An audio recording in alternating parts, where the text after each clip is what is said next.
प्यारे बच्चों, आज हम साइंस की वर्कशीट नंबर 38 देख रहे हैं जो कि 39 2020 के लिए है। आज इस चैप्टर को हम कर रहे हैं। पिछली वर्कशीट से हमने शुरू किया था इस चैप्टर को। उसका नाम है कार्बन और उसके यौगिक, यानी इस चैप्टर की आज हम दूसरी वर्कशीट देख रहे हैं। इसमें आपके क्या दिया हुआ है? कार्बन के अपर रूप। अब अपर रूप क्या होते हैं?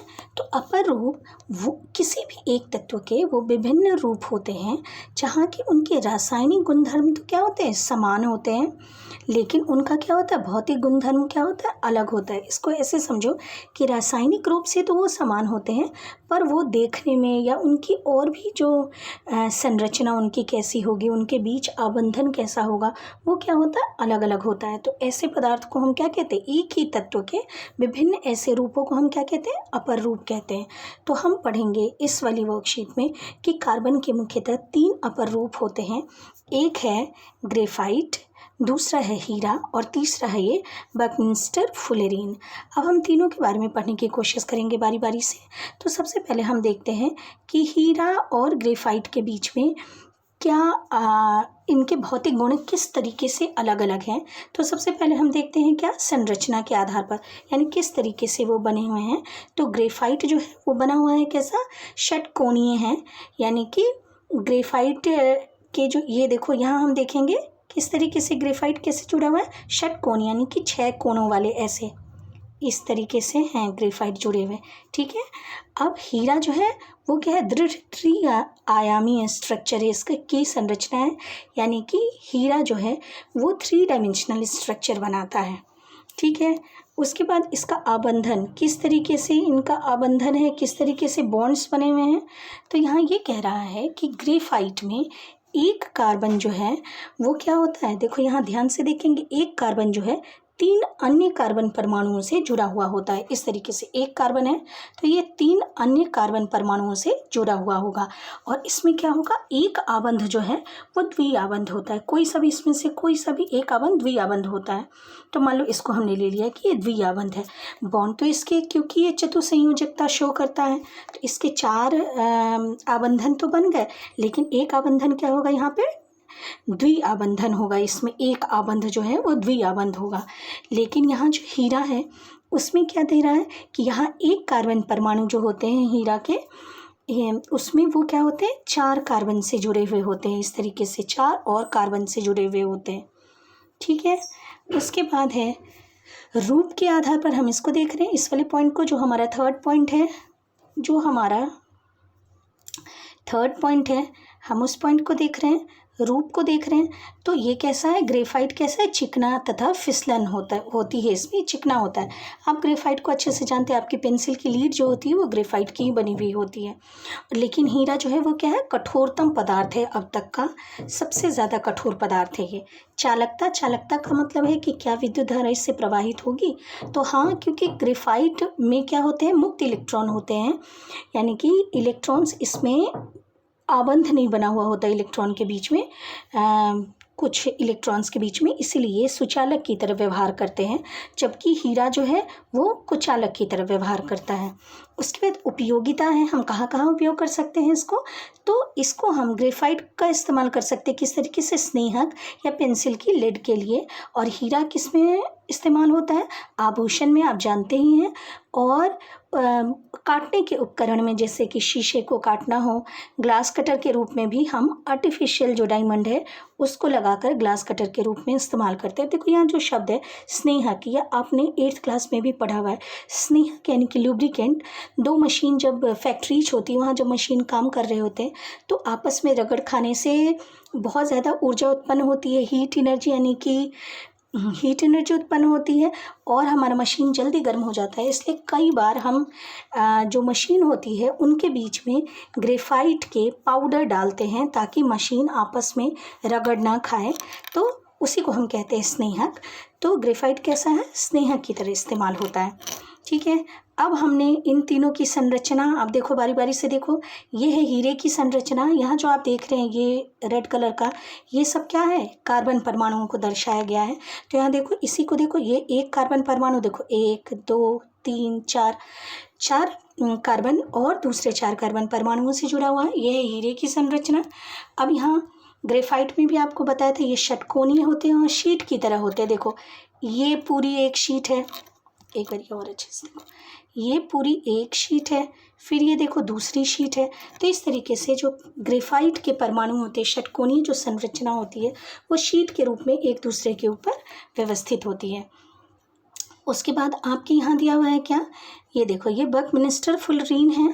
तो इसमें क्या है C60, जो सबसे पहले बकमिंस्टर फुलरीन की संरचना देखी गई तो ये देखा गया कि कार्बन के 60 परमाणु मिलकर इस तरीके की ऐसी संरचना बनाते हैं और इसको हम कहते हैं क्या, इसका नाम हमने क्या दिया है, कार्बन का एक और अपर रूप जिसका नाम क्या है, बकमिंस्टर फुलरीन। तो आपको याद रखना है कि कार्बन के 3 अपर रूप होते हैं, ग्रेफाइट, हीरा और बकमिंस्टर फुलरीन। अब यहाँ पर क्या दे रहा है कि शुद्ध कार्बन से, यहाँ देखो जो शुद्ध कार्बन है उसको बहुत ज़्यादा टेम्परेचर और प्रेशर डालकर, यानी बहुत ज़्यादा दाब और बहुत ज़्यादा ताप डालकर हम क्या कर सकते हैं, आर्टिफिशियल हीरा बना सकते हैं, यानी हीरे को संश्लेषित कर सकते हैं।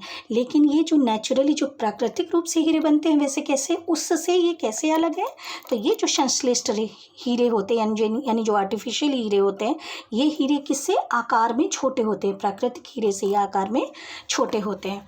ठीक है, बाकी उसी की तरह होते हैं लगभग। उसके बाद हम देख रहे हैं किसके बारे में, फुलरीन के बारे में और देख रहे हैं। तो फुलरीन क्या है, कार्बन अपरूप का एक अन्य वर्ग है। सबसे पहले C60 की पहचान की गई है, यानी कि सबसे पहले जो बकमिंस्टर फुलरीन का जो अपरूप हमने देखा है उसमें हमने ये देखा है कि कार्बन के 60 परमाणु मिलकर बकमिंस्टर फुलरीन को बनाते हैं। अब इसका नाम बकमिंस्टर फुलरीन क्यों पड़ा, क्योंकि एक अमेरिकन आर्किटेक्ट थे जिनका नाम था बकमिंस्टर फुलर। उन्होंने एक डिज़ाइन बनाया था, एक गुंबद बनाया था, जियोडेसिक गुंबद। उस गुंबद का जो आकार था वो ऐसा ही था कुछ बिल्कुल। तो इसी आकार के कारण ये जो कार्बन का अपरूप खोजा गया उसको देखा गया कि ये तो जियोडेसिक गुंबद के समान ही है जिसको कि बकमिंस्टर फुलर ने बनाया था।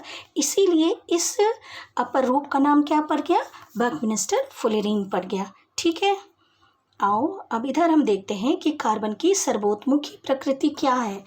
तो कार्बन क्या है, आप जानते हैं कि कार्बन क्या बनाता है, सहसंयोजी आबंध बनाता है।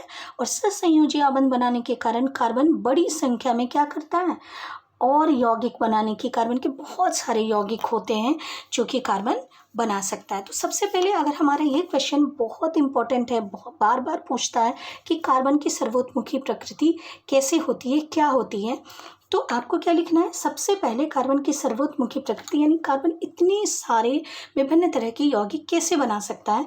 तो सबसे पहले है श्रृंखलन और दूसरा है चतुसंयोजकता। अब श्रृंखलन का मतलब क्या होता है, श्रृंखलन का मतलब होता है एक कार्बन दूसरे कार्बन या अन्य परमाणुओं के साथ आबंध बनाने की उसकी अद्वितीय क्षमता होती है। यानी कार्बन अपने साथ ही, देखो ये कार्बन कार्बन कार्बन, इस तरीके से चेन में या रिंग में कार्बन दूसरे कार्बन के साथ या दूसरे अन्य तत्व के परमाणुओं के साथ वो क्या करता है, आबंध बना लेता है। तो यहाँ पर जब एक कार्बन दूसरे कार्बन के साथ इस तरीके से चेन में जब आबंध बनाते हैं या फिर वो रिंग में भी बनाते हैं, आप आगे पढ़ेंगे, तो इसी गुण को हम क्या कहते हैं, श्रृंखलन कहते हैं। अब यहाँ पर ये दिया हुआ है कि जो सिलिकॉन है, सिलिकॉन भी हाइड्रोजन के साथ यौगिक बनाते हैं, लेकिन ये यौगिक जो हैं वो कितने तक, 7 से 8 परमाणुओं तक की ही श्रृंखला हो सकती है। लेकिन कार्बन की तो बहुत सारी श्रृंखला होती है, आप हज़ारों तक कार्बन के एक कार्बन दूसरे कार्बन से जुड़ सकते हैं।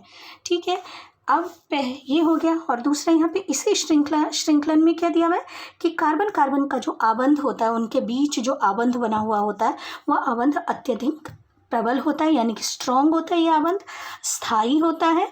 ठीक है, उसके बाद है दूसरा चतुसंयोजकता। इसको हमने पिछली वर्कशीट में ही पढ़ा था। चतुसंयोजकता का मतलब है कि कार्बन के बाहरी कक्षा में 4 इलेक्ट्रॉन्स होते हैं और इसी 4 इलेक्ट्रॉन के कारण कार्बन और 4 इलेक्ट्रॉन्स के साथ क्या कर सकता है, आबंध बना पाता है।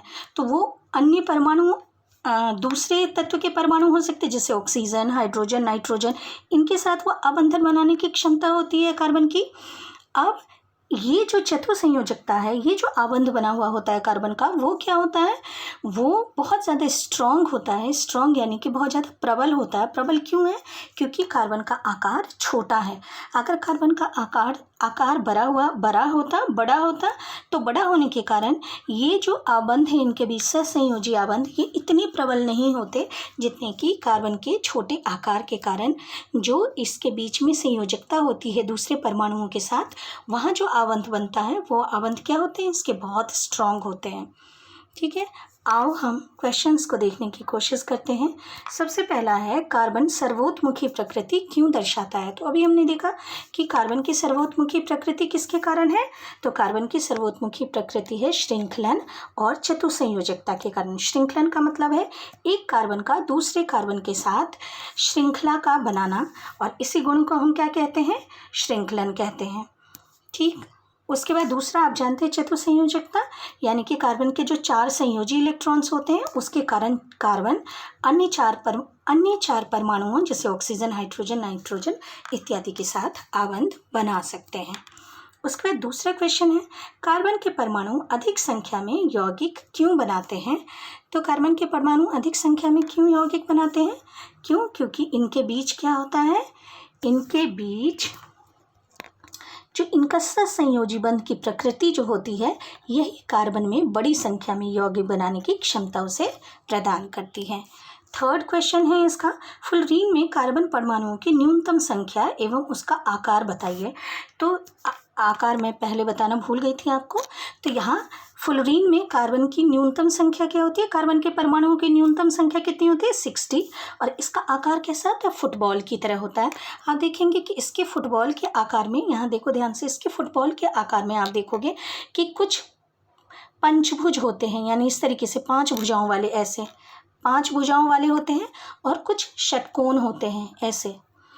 तो इनमें 20 षटकोण और 12 होते हैं पंचभुज, ये मिलाकर ये 60 परमाणुओं की एक फुटबॉल जैसी संरचना बनाते हैं, जिसे कि हम कहते हैं बकमिस्टर फ्लोरीन। ठीक है, उसके बाद और हम देखते हैं क्वेश्चन।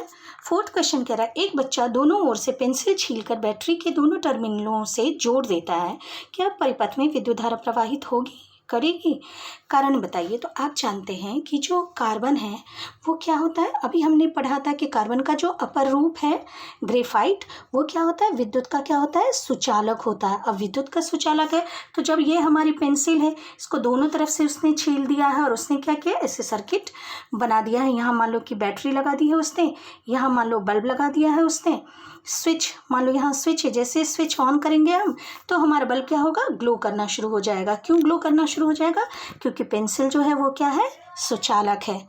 ठीक है बच्चों, इस तरीके से आपकी आज की जो क्वेश्चन है वो सारे खत्म होते हैं और आपकी वर्कशीट भी खत्म होती है। आप अच्छे से वर्कशीट को करोगे। थैंक यू बच्चों।